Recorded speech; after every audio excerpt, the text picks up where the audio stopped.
Do you magnetize the bases of your models? If you don't, you really should. So when people say magnetize your models, there's two things generally that they're talking about. One is using magnets to trade off weapon sets. So like on Space Marines, like for example on my Dread Knight here, I might use magnets here and maybe here to swap out the Gatling silencer for a heavy psi cannon or the heavy incinerator if you wanted to change your unit's weapon loadout. This is because of YCY, or whatever you want to call it.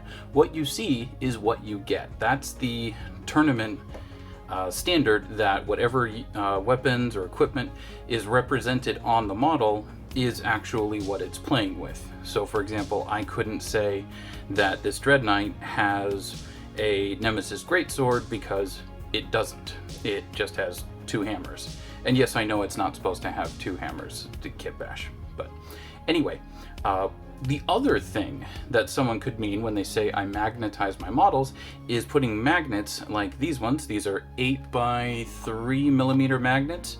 I get them in a 100 pack off eBay for about $10. Putting those on the bases of your models to transport them or to store them safely. So again, utilizing my Dread Knight here as an example, I have 4 of these magnets on the bottom, which means that it will stick to pretty much any steel surface.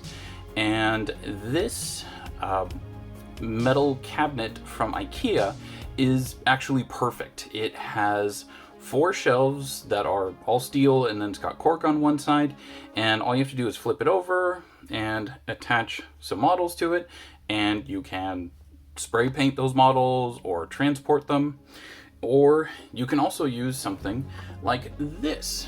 This is, I think it's like a $4.75 or $5 display case that I got from Daiso.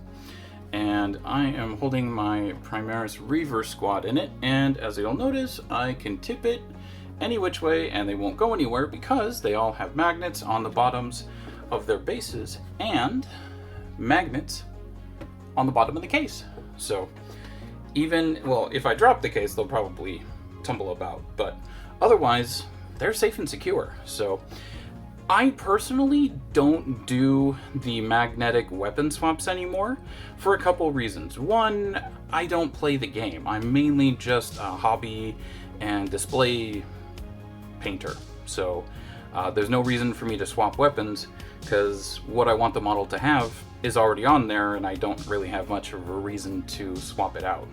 That, and I found that if I magnetize a unit's weapons, that can leave a lot of spare weapons just sitting around, like in my display shelves, and taking up space. And spare like cabinet and storage space is kind of at a premium for me. So anything I can do to economize that space is definitely something that I want to do. So that's why I don't bother with the weapon swaps. But if you would find that useful, definitely try it. I can make another video about that. You would use the same type of magnets, not this big. I think these are neodymium magnets. You probably use maybe like 3x1 or 3x2 millimeter. Again, these are 8x3s, but get them in a pack of 100. Comes in a little container like this, about $10. So it can be done very cheaply, very easily. I usually just use a spot of CA glue right underneath the points where I want to put the magnet. So, and that should do it.